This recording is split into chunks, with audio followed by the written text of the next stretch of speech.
Salut les voyageurs! Aujourd'hui on se retrouve pour une vidéo autour de Yamato et de Kaido. Dans la review du chapitre 996, j'avais déjà évoqué la théorie en bref, mais ici j'ai envie d'approfondir le lien entre Yamato et Kaido, hormis leur lien de parenté. Mais avant de commencer la vidéo, toi cher voyageur qui passe par là, je te vois. Abonne-toi pour faire partie de l'aventure Log Pause et atteindre Loftel ensemble. Le rythme du manga s'intensifie entre combats, révélations, mystères et des nouvelles questions on est servi. J'ai donc décidé aujourd'hui de traiter d'une question qui a été soulevée suite à la lecture du chapitre 996. Quel est le pouvoir de Yamato et quel sera son rôle à Wano Kuni? N'oubliez pas d'utiliser votre acquis du liking si la vidéo vous a plu et d'activer la cloche pour ne rien rater des futures vidéos. Je compte sur votre soutien. Sur ce, commençons la vidéo. Vous n'êtes pas sans savoir que dans la mythologie chinoise et même dans la mythologie asiatique en général, le dragon occupe une place importante au sein de celle-ci et occupe même le sommet de la hiérarchie des animaux. Le dragon est un des 4 animaux symbolisant les points cardinaux. Il symbolise l'Est, représentant le lever du soleil. Le printemps, la fertilité. À l'inverse, l'Ouest est représenté par le tigre blanc associé à l'automne et au métal. Ces deux créatures imprègnent la culture asiatique dans son ensemble et plus particulièrement dans les arts martiaux. Le tigre symbolise à travers les cultures et les religions la force, la puissance. Mais ce ne sont pas là les seules vertus qu'on lui prête vu que les Chinois l'associent au courage et à la persévérance. Les Chinois l'associent à l'amélioration et les bouddhistes à la confiance. En Inde, le tigre est même associé à la royauté, au pouvoir divin et à la protection. Il est également représenté par une ligne droite et par le développement. Ça fait bien écho à Yamato qui est le fils de Kaido, qui protège actuellement Momonosuke et Shinobu et dont le personnage est en plein développement par l'auteur. On peut également appuyer les ressemblances entre Yamato et le tigre de par le fait que le tigre fonce droit et ne recule jamais. Même s'il paraît paisible, si le tigre interprète un geste comme une attaque, il bondit très rapidement pour se protéger même s'il essaye d'être un maximum prudent. Le dragon, à contrario, est un animal surnaturel, légendaire. Il est représenté dans maintes cultures et religions, représenté de bien des manières d'ailleurs. C'est par exemple le cas du dragon oriental dont est inspirée la forme Zoan de Kaido, un dragon volant comme on peut l'apercevoir dans d'autres œuvres de fiction. Le dragon est souvent lié aux formes primaires de la nature telles que la terre, l'eau et le feu. Il est synonyme d'immortalité, de persévérance et de réussite. On voit donc bien les points communs avec Kaido et sa représentation dans l'œuvre, qui s'est battu pour en arriver là où il est et qui a réussi à se hisser en haut du sommet tel le dragon dans les légendes. On prête souvent au dragon une vertu supplémentaire, à savoir de la double sagesse. Celle de connaître sa puissance et celle de la contrôler. Ce n'est pas forcément un attrait que l'on peut constater chez Kaido et encore moins quand ce dernier est ivre-mort. C'est tout le contraire. Il est à ce moment-là plus caractérisé par le dragon occidental et son côté hostile. Ce concept de dragon versus tigre est un concept récurrent dans les arts martiaux et dans les préceptes orientaux car le tigre et le dragon luttent en chacun de nous. Le tigre représentant les réactions brutales et le dragon plutôt la maîtrise de soi. Bien évidemment, même si Oda décide de reprendre cette dualité éternelle entre le dragon et le tigre, il s'en inspira et il ne faudra pas s'attendre à une copie de tout ce qu'on peut lire concernant cette rivalité tigre-dragon. On dit aussi souvent que le tigre est l'élève et que le dragon est le maître, car le tigre ne connaît pas encore toute sa force étant au début de son apprentissage, ainsi dès qu'il y aura un conflit, il décidera d'user de sa force. Alors que le dragon lui connaît déjà sa puissance ayant dépassé ce stade d'apprentissage et étant au sommet depuis longtemps. Ainsi, il s'oriente vers la maîtrise de soi et n'use pas directement de la force quand il y a des conflits. Et c'est par exemple un point qu'on a pu voir de la part de Kaido avec Big Mom. Une fois que celle-ci était sur Wano Kuni et qu'il était trop tard pour l'arrêter, il a décidé au lieu de la combattre de plutôt s'allier et a donc fait un choix réfléchi. Avec tout ça, j'imagine que vous voyez où je veux en venir. Et effectivement, selon moi, le Zoan caché de Yamato est sans nul doute celui du tigre. Une relation tigre-dragon, élève-maître qu'on peut totalement mettre en parallèle avec la relation père-fils entre Kaido et Yamato.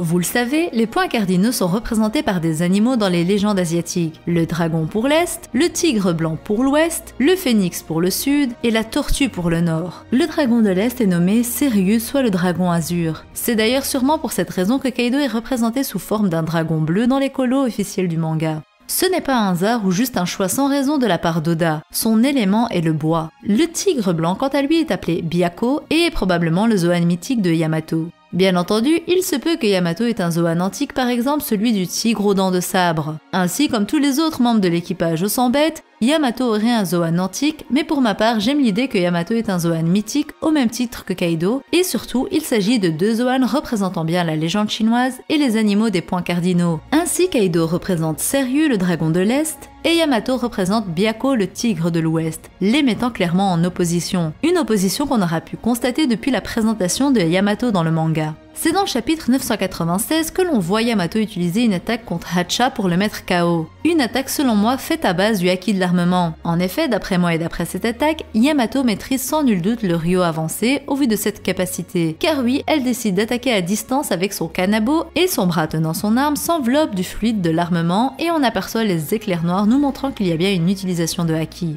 Si l'attaque n'était pas une projection de haki, que serait-ce donc? Pour moi, c'est sûr qu'il s'agit du Ryo avancé. Une maîtrise donc d'un pouvoir pour Yamato qui peut blesser Kaido. Un entraînement que Yamato a suivi pour être sûr de pouvoir vaincre son père ou ne serait-ce que le blesser. Bien entendu, il se peut que ce soit tout simplement une attaque équivalente à celle de Zoro, cependant j'ai vérifié des planches du manga pour voir comment sont présentées les attaques de Zoro, et quand il lance une attaque à distance, son bras n'est ni imbibé de haki et il n'y a ni les éclairs noirs sur les cases. Ainsi, selon moi, l'attaque de Yamato est bel et bien différente et correspond bien au Ryo avancé. Par exemple, dans le chapitre 944, Zoro utilise son attaque Pound the Cannon et pour autant, au contraire de Yamato dans le chapitre 996, il n'a ni le bras imbibé de haki et il n'y a pas les éclairs indiquant l'utilisation du haki de l'armement. D'ailleurs, Zoro utilise ce type d'attaque depuis le début de l'œuvre et même quand il n'avait même pas encore le haki de l'armement. Ainsi, si l'attaque de Yamato était similaire aux attaques de Zoro, pourquoi Oda aurait bien mis en avant le bras imbibé de haki de Yamato ainsi que les éclairs noirs prouvant l'utilisation de ce haki? Beaucoup m'ont alors posé la question, pourquoi Yamato ne se serait-il pas libéré de ses menottes s'il avait le Ryo avancé? Eh bien pour moi, il y a des niveaux différents dans le Ryo avancé. En s'entraînant pour utiliser le haki de l'armement avancé et en expliquant à Hyogoro ce qu'il essaye de faire, Luffy se souvient clairement quand Rayleigh a éjecté l'éléphant sur l'île sans le toucher et de quand Sentomaru a utilisé également cette attaque. Une attaque correspondant également à celle des amiraux à Marineford. Une projection de haki donc qui est un stade avancé de la maîtrise du haki de l'armement. Seulement, le Ryo avancé ne se résume pas qu'à ça étant donné qu'il y a aussi la maîtrise de l'implosion.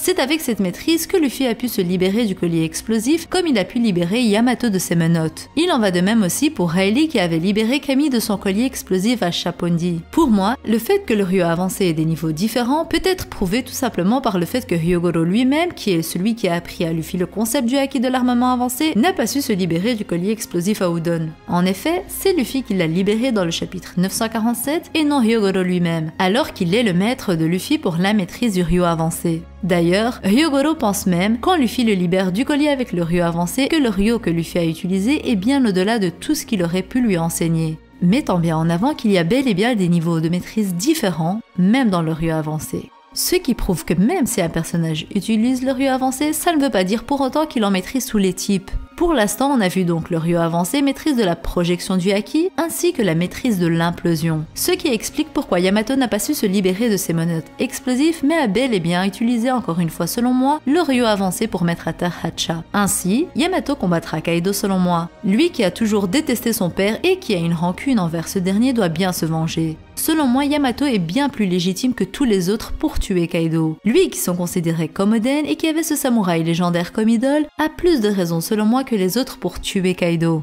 La mort de Kaido par les mains de Yamato mettra fin également au parallèle entre Oden et Yamato. En effet, il s'agissait de la volonté d'Oden de tuer Kaido et d'ouvrir les frontières de Wano. Cette dernière volonté que Yamato va respecter en tuant son propre père et en mettant fin au parallèle qui les unissait. Ainsi, la fin de ce parallèle permettra à Yamato d'être celui qu'il est réellement, à savoir Yamato, et non pas Yamato jouant le rôle d'Oden. Le développement de ce personnage se finit donc à la mort de son propre père et lui permettra d'être un personnage accompli et de pouvoir rejoindre les Mugiwara n'étant plus retenu par l'ombre du personnage qu'il incarnait. Selon moi, Yamato a été obligé de manger son fruit du démon par son père Kaido. Il s'agit donc d'un pouvoir qu'il rejette constamment, ne souhaitant pas être sous l'emprise du pouvoir que son père lui a forcé d'avoir. Ainsi, Yamato ne veut pas utiliser son fruit du démon en temps normal, ne souhaitant pas céder à l'appel du pouvoir qui lui a été donné par son père. C'est pour cette raison qu'il s'est entraîné dur pour ne pas dépendre de son Zoan et qu'il a atteint cette puissance qu'il a actuellement. Cependant, ça pourrait être intéressant qu'on assiste à la libération de Yamato, de cette emprise et au final au rejet d'une partie de lui-même en utilisant son fruit du démon contre son père. Yamato va donc utiliser le pouvoir que son père lui a forcé d'avoir pour justement mettre fin au règne et à la vie de son paternel.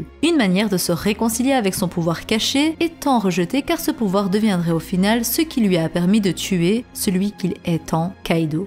Yamato embrassera donc son Zoan et comprendra qu'il s'agit d'une partie de lui et de son histoire qu'il faut accepter. Un pouvoir qui pourrait rivaliser avec celui des commandants de Kaido, à savoir Jack et son Zoan du mammouth, Queen et King. Un pouvoir qui, couplé aux capacités propres de Yamato, pourrait même les surpasser. Une force brute qu'il ne maîtrise pas pour l'instant, l'ayant toujours rejetée, mais qu'il apprendra à maîtriser avec le temps et de l'entraînement. Donc un pouvoir lié à son fruit du démon et particulièrement à un Zoan qui pourrait l'amener à rejoindre les Mugiwara qui ont besoin de puissance. Si vous voulez en savoir plus sur la théorie Yamato-Mugiwara, je vous mettrai ma vidéo en annotation de fin, donc n'hésitez pas à aller la voir. Je parle des raisons qui pourraient nous mener à penser que Yamato deviendra un Mugiwara et aussi du rôle qu'il aura dans l'équipage. C'est sur ces mots que s'achève cette vidéo qui j'espère vous aura plu. Je compte sur vous pour me dire ce que vous en avez pensé dans les commentaires. J'ai hâte d'avoir vos retours sur ma théorie. Si vous aimez la vidéo, je compte sur vous et votre acquis du likement et surtout abonnez-vous si ce n'est pas encore fait et activez la cloche. Ah oui, rejoignez-moi sur Instagram. Sur ce, je vous dis à la prochaine et d'ici là, portez-vous bien. Bye!